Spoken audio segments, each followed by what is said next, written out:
Hello students of class 11। আমরা last ভিডিওতে set 2 ছায়া প্রকাশনী বই থেকে যে প্রবলেমগুলো রয়েছে সেখানে 1 থেকে 10 অবধি আলোচনা করেছিলাম। তো আর 10টা রয়েছে সেট 2 তে, যেহেতু এই চ্যাপ্টার খুবই গুরুত্বপূর্ণ সেই জন্য আমি কোনো অঙ্ক বাদ দিচ্ছি না। তো এবারে আমরা কোশ্চেন নাম্বার 11 থেকে কোশ্চেন নাম্বার 20 যে সেট 2 তে রয়েছে সেগুলো নিয়ে একটু আলোচনা করব। ক্যালকুলেশন পার্ট তোমরা করবে, আমি বেসিক যে ক্যালকুলেশন সেটা করছি, কিন্তু তোমরা মান বসিয়ে ভ্যালুগুলো তোমরা বের করে নিজেরা ভেরিফাই করবে। আমি অবশ্যই ভেরিফাই করে দেখেছি, তবুও তোমরা নিজেরা ভেরিফাই করে কোনো সমস্যা থাকলে আমাকে জানাবে। তো সবচেয়ে প্রথম হচ্ছে কোশ্চেন নাম্বার 11, কারণ হচ্ছে এই সেকেন্ড পার্ট, অর্থাৎ আমাদের এই পার্টে সেট 2 যে অঙ্কগুলো রয়েছে সেগুলো একটু বেশি গুরুত্বপূর্ণ, সেটা এন্ট্রান্সেও কাজে লাগতে পারে। তো পেজ নাম্বার আমাদের এখানে রয়েছে 768, সেই পেজে যেটা সেট 2 তে প্রশ্ন রয়েছে একটা 11 দাগে, যেটা দেখতে পাচ্ছি সেখানে একটা পিভি সূচক চিত্র রয়েছে। তো সেই সূচক চিত্রে এই টাইপের প্রশ্নগুলো আমাদের এমসিকিউ তো লাগতে পারে। তো এই ক্ষেত্রে এগুলো নামকরণ করা হয়েছে এ বি সি। তো এদের ক্ষেত্রে এটা মান রয়েছে 4p, এর ক্ষেত্রে মান রয়েছে কত, সেটা হচ্ছে p।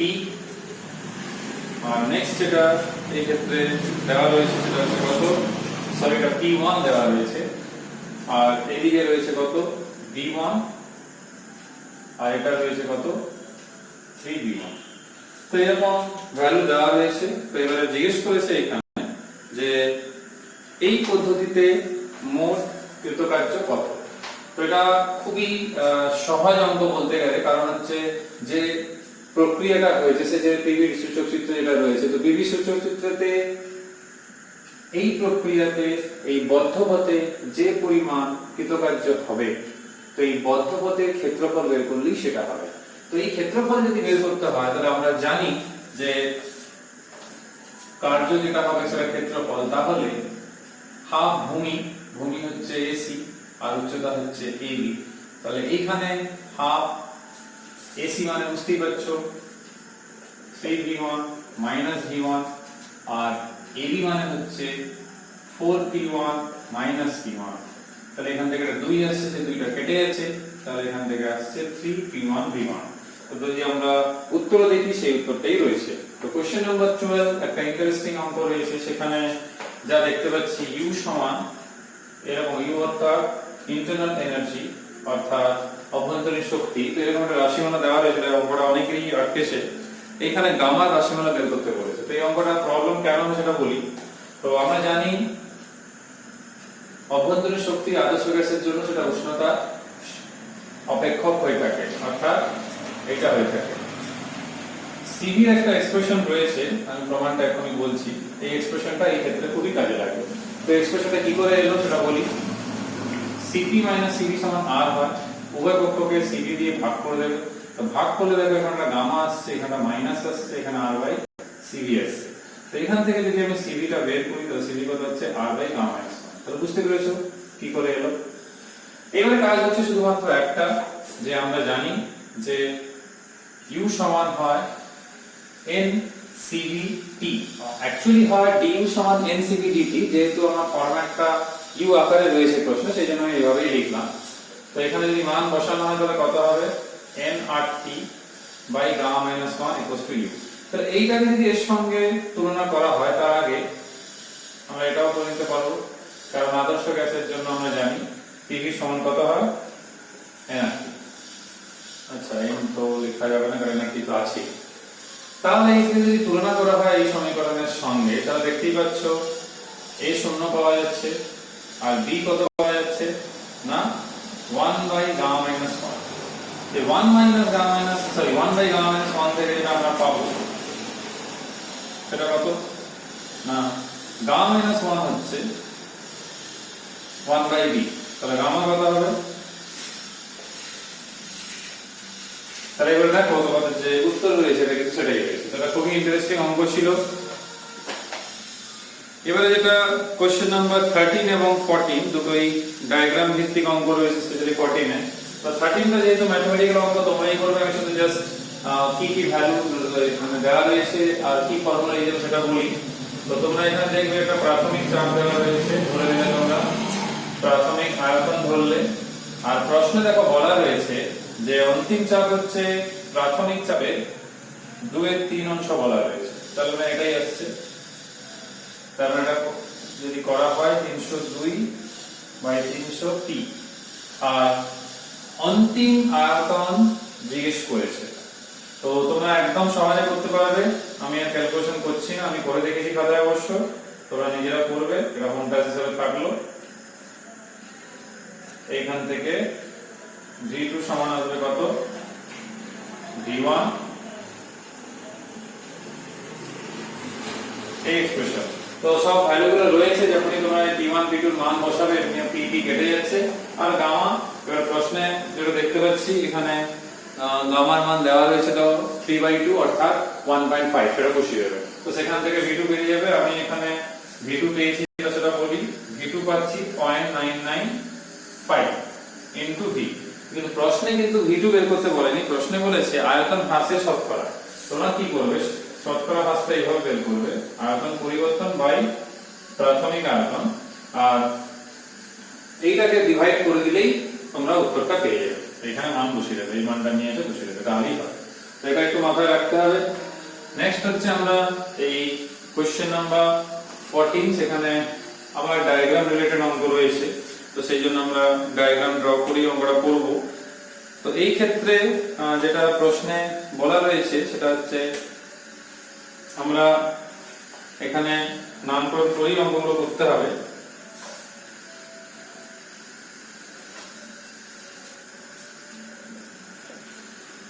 এইভাবে একটা ডায়াগ্রাম রয়েছে, দেখো এইখানে এইটা রয়েছে শুধু a b। এইটাকে আমরা কমপ্লিট করছি এইভাবে,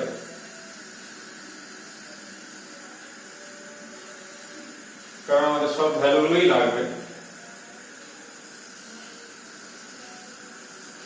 এটা p a p b, এটা v a v b। আর যেহেতু প্রশ্ন বাকি কিছু নামগুলো দেওয়া নেই সেরকম, তাহলে আমরা একটা কাজ করছি। এই ক্ষেত্রে আমরা এর নাম দিলাম ও, আর এই ক্ষেত্রে এই বিন্দুগুলো কিছুটা নাম দিয়ে দিতে হবে, নাহলে আমাদের এটা অঙ্ক করতে সমস্যা হবে, কারণ আমাদের ত্রিভুজের ক্ষেত্রফলটা বের করতে হবে। তো এই ক্ষেত্রে কৃতকার্য বের করা মানে, আমি এদিকটা করি যেহেতু জায়গা তাহলে কম লাগবে। তো কৃতকার্য বের করা মানে আমাদের একটা প্রশ্ন দেখতে পাচ্ছি।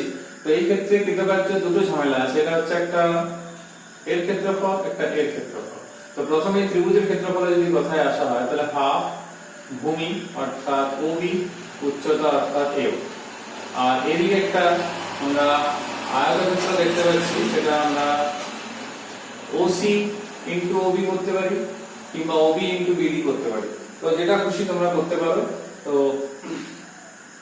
এই ক্ষেত্রে যেটা OB থাকছে আমাদের, তো এখানে আমি একটু মিলিয়ে নিই। তাহলে এখানে OC এবং OD, অ্যাকচুয়ালি একটা কথা বলি, এখানে যেটা দেখতে পাচ্ছি আমি যে এইখানে আমাদের যে অঙ্কটা রয়েছে, তো এই ক্ষেত্রে আমরা প্রথমে আমরা যখনই গুণটা করব, তাহলে OC ইনটু OB দেখি কোনো অসুবিধা নেই। তাহলে এইখানে হাফ, কারণ আমাদের উত্তরের ভ্যালুগুলো PA কিংবা PB কিংবা VA কিংবা VB ভ্যালুগুলো কিন্তু উত্তরে সেরকম কিছু নেই, তাহলে সে এক্সপ্রেশনে সেগুলো অ্যাজ ইট ইজ রয়ে যাবে। তো সেই জন্য আমরা কি করব, এই OB যেটা রয়েছে, তো OB বের করার কোনো অসুবিধা হচ্ছে না, যেহেতু এটা হচ্ছে VB মাইনাস VA, আর AO হচ্ছে কত, PA মাইনাস CD, আর প্লাস OC অর্থাৎ আমাদের PB, কারণ হচ্ছে আমাদের এই OC এর মানের ক্ষেত্রে যে সমস্যাটা থাকছে সেটা হচ্ছে আমাদের কাছে ভ্যালু এই PB ছাড়া কিছু উপায় নেই, কারণ এটা জিরোই ধরতে হবে। আর OB যেটা হচ্ছে সেটা হচ্ছে VB মাইনাস VA। তো এখানে ইন্টারেস্টিংলি আমরা একটা কমন সরাসরি পেয়ে যাচ্ছি।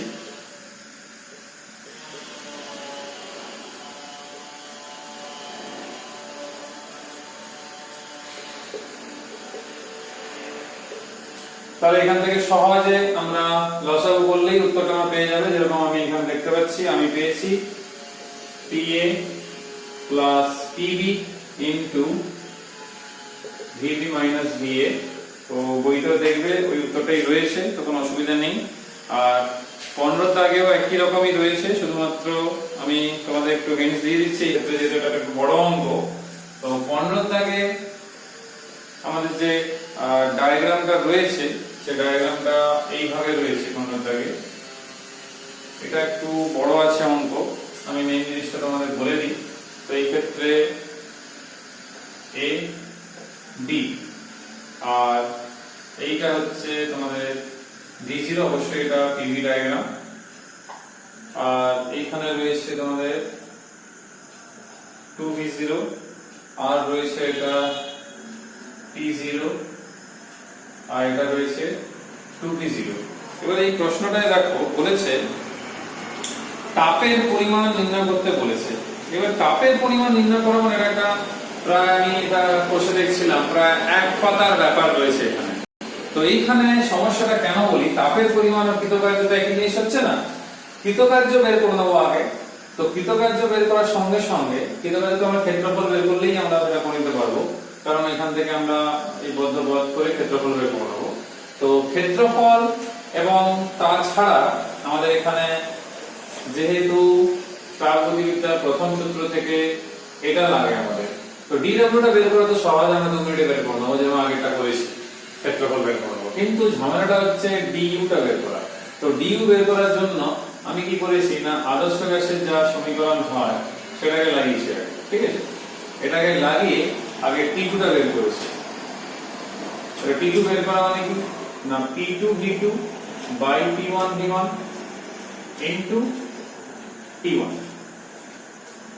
তো এখানে সব মানগুলো আমাদের কাছে যেহেতু ছিল, অর্থাৎ এটা ছিল 2P0, এটা হচ্ছে 2V0, এইটা হচ্ছে P0, এটা V0, আর এটা হচ্ছে, যদি প্রাথমিক উষ্ণতা আমি T0 ধরি, তাহলে এখান থেকে আমরা 4T0 পাওয়া যাচ্ছে। তো এখান থেকে আমরা অন্তিম উষ্ণতা পাচ্ছি। তো এখান থেকে উষ্ণতার পরিবর্তন, যেটা আমাদের জন্য খুবই গুরুত্বপূর্ণ, তো সেটা হচ্ছে কত, 3T0। এটা প্রথম কাজ আমি যেটা করেছি। তারপরে যেটা করেছি সেটা হচ্ছে du, অর্থাৎ ডেল ইউ যদি বলি সেটা হয় কত, NCV ডেল ডি। তো NCV ডেল ডি এটা রয়েছে। তো এই ক্ষেত্রে প্রশ্নে কত মোল আছে সেটা একটু দেখে নিতে হবে। 2 গ্রাম ভরের হিলিয়াম, তো 2/4, তাহলে মোল সংখ্যা পেয়ে গেলাম। এবার CV ফর্মুলা আমরা একটু আগে দেখেছি, এই R বাই গামা মাইনাস 1। তো R বাই গামা মাইনাস 1, গামার মান আমরা এক পরমাণু গ্যাসের মানটা বসিয়ে দেব, আর ইনটু 3T0। তো এইখানে যেটা আমরা পাচ্ছি সেটা হচ্ছে 2/4 into R by gamma minus 1। তো গামা মাইনাস 1 যেটা রয়েছে এই ক্ষেত্রে, আমরা এই ক্ষেত্রে প্রশ্নে যেহেতু সেরকম কিছু বলার নেই, তো নাই বলে থাকুক, আমাদের কোনো অসুবিধা নেই। আমরা এখান থেকে কাজ করব যে 3/2 যদি হয়, আমাদের ভ্যালু কত ছিল, সরি মনে হয় এক পরমাণুর জন্য আমাদের ভ্যালু ছিল, একবার ভ্যালুটা তাহলে একবার আমাদের মিলিয়ে নিতে হবে। তো এক পরমাণুর জন্য যে গামা ভ্যালুটা ছিল সেই মানটাই এখানে কিন্তু বসাতে হবে। তো এক পরমাণুর জন্য সম্ভবত 1.67 ছিল, আমরা তাহলে একবার ভ্যালুটা মিলিয়ে নিই, তাহলে এখানে মান বসাতে সুবিধা হবে। তোমরা কাজ করবে এক পরমাণুর জন্য গামার যা মান সেই মানটা এখানে বসিয়ে দিলেই কিন্তু হবে। তো এক পরমাণু গ্যাসের জন্য ভ্যালু যেটা রয়েছে সেটা হচ্ছে কত না 5/3। তাহলে এখানে যদি 5/3 আমরা যদি এখানে বসাই, তাহলে কাজ করি, আমি বসিয়ে দেখি 5/3। তাহলে এখানে যা দেখতে পাচ্ছি বসানোর পর কত আসছে 1/2, এখানে 5 - 3/3 অর্থাৎ 2/3। তাহলে এখান থেকে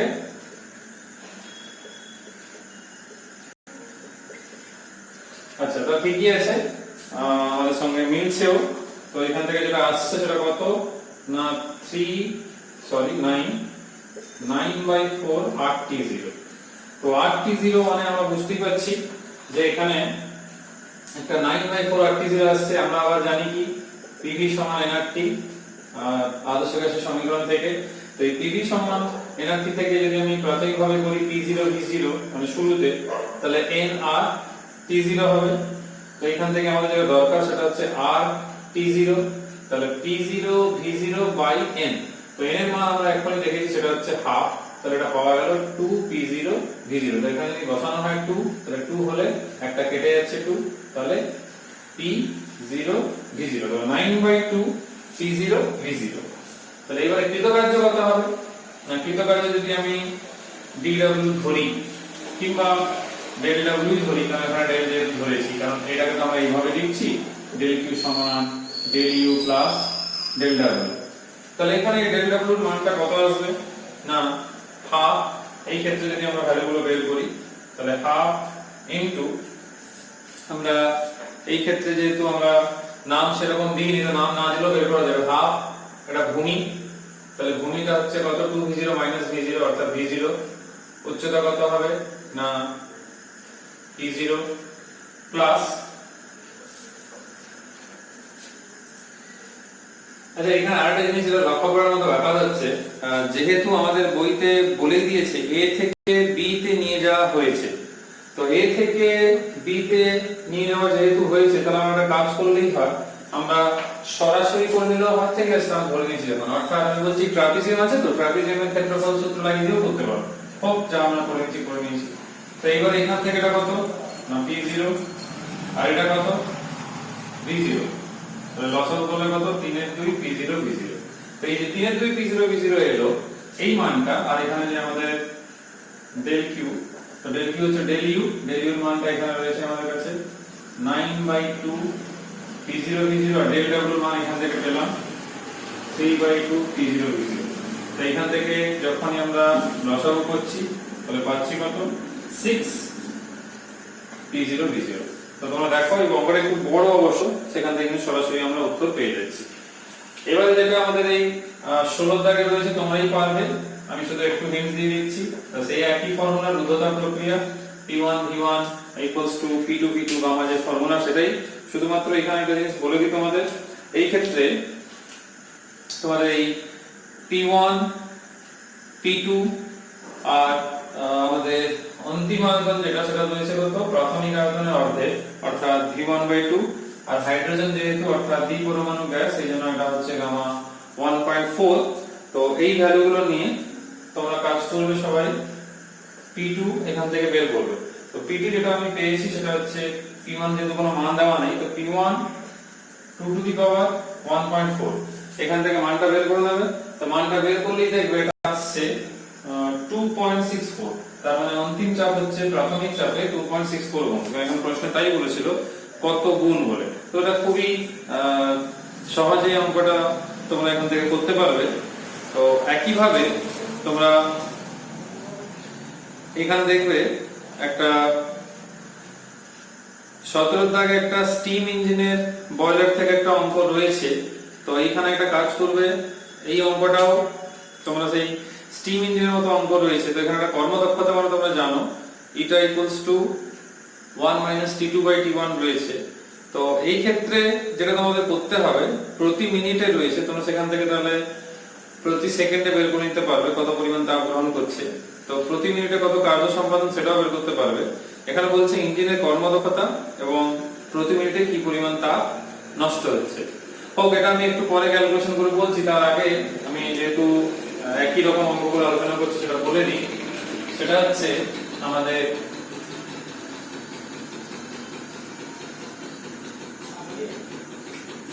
কোশ্চেন নাম্বার 18, যেহেতু রুদ্ধতাপের অঙ্কগুলো এখানে রয়েছে। তো এখানে এই রুদ্ধতাপের অঙ্কগুলো আগে বলে দিই, তারপর আমি ওই কার্নো ইঞ্জিনের শেষে বলছি। সেটা হচ্ছে আমরা এই অঙ্কটা খুব ইন্টারেস্টিং রয়েছে, PV গামা সমান ধ্রুবক আমরা জানি। তো এই অঙ্কতে যেটা বলেছে সেটা হচ্ছে রুদ্ধতাপ প্রক্রিয়ার ক্ষেত্রে গ্যাসের আয়তন 2% বৃদ্ধি পেলে চাপের শতাংশ কত হবে। তো এইখান থেকে যেটা সবচেয়ে মজার ব্যাপার হচ্ছে এখানে অবকলন ছাড়া কিন্তু অঙ্কটা কিন্তু হবে না।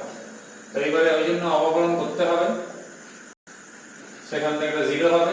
তো এইখান থেকে সরাসরি আমি লিখে দিচ্ছি, কারণ তোমরা এমনিও রুদ্ধতাপ এবং এই যে অঙ্ক করেছিলে রুদ্ধতাপ লেখচিত্র এবং সমস্যা লেখচিত্র, সেখানে মনে করে দেখো রুদ্ধতাপ লেখচিত্রের নতি বের করার সময় এটা বেরিয়েছিল। তো এই ক্ষেত্রে পার্সেন্টেজ যদি বের করতে হয় তো গামার মান আমরা জানি 1.4 মাইনাস তো ছিলই, আর ডিভি বাই ডি কত হবে? ডিভি বাই ডি প্রশ্নে বলা হয়েছে 2%, তার মানে উত্তর হবে -2.8%। তো এই অঙ্কটা অনেকেরই প্রবলেম হয়, কিন্তু এরকম ভয় পাওয়ার কিছু নেই, জাস্ট ক্যালকুলাস প্রয়োগ করলেই হয়ে যাবে। এবারে কোশ্চেন নাম্বার 19 এবং 20 টা বলে দিই, তারপরে আমি ওই ইঞ্জিনের অঙ্কটা বলছি। কোশ্চেন নাম্বার 19 তাই সেই রুদ্ধতা প্রক্রিয়া রয়েছে, তো এই ক্ষেত্রে বলবো এই ফর্মুলাটা লাগাতে, অর্থাৎ T2 gamma -1 T2 minus gamma. এখান থেকে তোমরা T2 টা বের করে নেবে এইভাবে, T1 by T2 gamma -1 by gamma. তো প্রশ্নতে দেখবে সব মানগুলো দেওয়া রয়েছে, শুধু গামাটা 1.4 ধরে নেবে, কারণ দ্বি পরমাণু গ্যাস ধরে। তো এখান থেকে T2 পাওয়া যাবে 75 কেলভিন, তাহলে সেলসিয়াসে হবে 198 ডিগ্রি সেলসিয়াস। 20 জায়গায় যে অঙ্কটা রয়েছে সেটা হচ্ছে একটা মিশ্রণের অঙ্ক রয়েছে, তো একটু অন্য অঙ্ক। তো এক পরমাণু দ্বি পরমাণুতে মিশানো হয়েছে, তার আপেক্ষিক তাপের অনুপাত রয়েছে। তো এর থিওরিটা এইখানে নেই, এটা গ্যাসের গতিতত্ত্ব চ্যাপ্টারে থিওরি রয়েছে। তো যেহেতু অঙ্কটা রয়েছে আমি যেন বলছি, এই ফর্মুলাটা তোমরা একটু মনে রাখবে, N1 CP1 CP2 দুটো গ্যাসের জন্য, আর এদিকে হচ্ছে N1 CP1 plus N2 CP2। এইখান থেকে CP1 এর মান বসাও, N1 gamma 1 R minus gamma 1 -1, N2 gamma 2 R by gamma 2 -1, আর নিচে হচ্ছে N1 R gamma 1 -1 plus N2 R gamma 2 -1। শুধুমাত্র এখানে লসাগু করতে হবে। এইখানে একটা কথা বলি, এখানে আর এমনিও কেটে যাচ্ছে, লসাগু করলে এই নিচের গুলোও কেটে যাচ্ছে। শুধুমাত্র তোমাদের করার কাজ হবে যেটা, গামা 1 এর মান রয়েছে 1.67, গামা 2 রয়েছে কত 1.4, আর থাকলো N1 এবং N2। তো এখানে প্রশ্নে কিছু বলার নেই কি আছে কিনা দেখে নিই। সমান উষ্ণতা চাপে সম আয়তন, তো সমান উষ্ণতা এবং সমান চাপে যখন বলেছে, তো তোমরা অ্যাভোগাড্রোর সূত্র থেকে জানো যে সমান উষ্ণতা এবং সমান চাপে সম আয়তন সকল গ্যাসে সমান সংখ্যক অণু থাকে, তার মানে N1 যেটা সেইটাই হচ্ছে N2। তো এই নিয়ে সরে কেটে যাচ্ছে, তাহলে সেটা নিয়ে ভাবার দরকার নেই। তো মান বসালে শুধু যেটা পাওয়া যাচ্ছে সেটা হচ্ছে 1.501 কিংবা 1.50, যাই হোক এই মানটা পেয়ে যাবে। এই ফর্মুলাটা তোমরা গ্যাসের গতিতত্ত্বতে চ্যাপ্টারে কিন্তু পেয়ে যাবে। এইবারে আমরা একটু ওই লাস্ট অঙ্ক, অর্থাৎ যে অঙ্কটা আমাদের তখন আমি বললাম যে শেষে বলবো, অর্থাৎ আমাদের কোশ্চেন নাম্বার 17 একটা অঙ্ক ছিল, সেটা হচ্ছে কার্নো ইঞ্জিনিয়ারিং একটা মাত্র অঙ্ক রয়েছে, এই যতগুলো অঙ্ক সেই জন্য এটাকে শেষে বলবো বলে বললাম। তো এই কার্নো ইঞ্জিনিয়ারিং নিউমেরিক্যালসটা করার সময় তোমরা যেটা মাথায় রাখবে, তো এই ক্ষেত্রে আমরা কার্নো ইঞ্জিনের যে কর্মদক্ষতা কিংবা যা এফিশিয়েন্সি সেটা হচ্ছে ইটা, তো ইটা ইকুয়ালস টু যেটা হয় সেটা হচ্ছে W/Q। তো এখানে প্রশ্নে দেখবে W এবং Q এর মান কিন্তু দেওয়া রয়েছে। কি রকম না, W রয়েছে, প্রশ্ন দেখো 5.4 * 10⁸, আর Q এর মান রয়েছে 3.6 * 10⁹90। তো এখানে একটা জিনিস লক্ষ্য করবে তোমরা, সরি 10⁹9। তো প্রশ্নে বলা রয়েছে ইঞ্জিনের কর্মদক্ষতা কত, তাহলে পার্সেন্টেজে বের করতে হবে। সেই জন্য আমরা এখানে 100 দিয়ে গুণ করে দেবো। তো 100 দিয়ে গুণ করলে যেটা আসছে, এখানে বুঝতে পারছো একটা 0.36 এর ব্যাপার চলে আসছে। তো এই জন্য এখান থেকে কিন্তু আমরা পাচ্ছি 15%। তো এখানে প্রশ্নে যেহেতু বলা রয়েছে কতটা পরিমাণ শক্তি নষ্ট হয়েছে, তো এটা একদমই সহজ, কারণ হচ্ছে শক্তি যে নষ্ট হচ্ছে তার মানে কত পরিমাণ, যদি আমি ধরি ডেল্টা ই পরিমাণ শক্তি নষ্ট হয়েছে, তাহলে কত পরিমাণ শক্তি দিলাম অর্থাৎ তাপ দিলাম, আর কত পরিমাণ কার্য আমি পেলাম, তাহলে বাকিটা পাইনি, তাহলে সেটা নষ্ট হয়েছে। তাহলে Q ইকুয়ালস টু হচ্ছে কত 3.6 10⁹9, আর এটা হচ্ছে 5.4 10⁸8। তো এখান থেকে বুঝতেই পারছো এটা আসছে কত, একটা ছোট্ট মিস্টেক হয়ে গেছে, সেটা হচ্ছে এখানে ভ্যালুগুলো আমরা একটু দেখে নিই। 5.4, আচ্ছা তাপ গ্রহণ করেছে 3.6 * 10⁹9, আর প্রতি মিনিটে 5.4 ইন্টু 10⁸ জুল রয়েছে। তাহলে আমরা দিয়েছিলাম কতটা না, সেটা হচ্ছে 3.6 ইন্টু 10⁹, আর এটা হচ্ছে 5.4, ঠিকই রয়েছে, শুধু ক্যালকুলেশনটা ঠিক করে করতে হবে। তাহলে এখান থেকে আমরা যেটা পাচ্ছি 36 10⁸, যেহেতু আমি পাওয়ারটা সেম রাখতে চাইছি, তাহলে 36 এইটা। তো এখানে দেখবে তোমাদের বইতে যেটা উত্তর রয়েছে সেটা অ্যাকচুয়ালি তারা ফ্র্যাকশন করে দিয়েছে। তো এখানে আমরা যেটা লক্ষ্য করে দেখতে পাচ্ছি যে 30.6 ইন্টু 10⁸, তো বইতে এইভাবে সলভ করে দিয়েছে, তো কোনো অসুবিধা নেই, আমরা এভাবে করে নেব। তো অত জুল পরিমাণ শক্তি কিন্তু নষ্ট হয়ে গেছে। তো এখানেই আমাদের সেক্টর নিয়ে আলোচনা শেষ হচ্ছে। এর সাথে আমাদের এই তাপগতিবিদ্যা অধ্যায়, যেটা অনেকদিন ধরেই আলোচনা চলছিল, সেটা আমি শেষ করছি। আমরা আবার নেক্সট ভিডিওতে অন্য চ্যাপ্টার নিয়ে আলোচনা করব, পরের চ্যাপ্টার নিয়ে। সবাই সুস্থ থাকবে, ভালো থাকবে, সাবধানে থাকবে, মন দিয়ে পড়াশোনা করবে। কারো কোনো বুঝতে অসুবিধা থাকলে নেক্সট ভিডিওতে কিংবা আমি সেগুলো সমাধান করার চেষ্টা করব, তোমরা কমেন্ট সেকশনে কমেন্ট করে জানাবে। তো নেক্সট ভিডিওতে আবার দেখা হচ্ছে। Till then, by.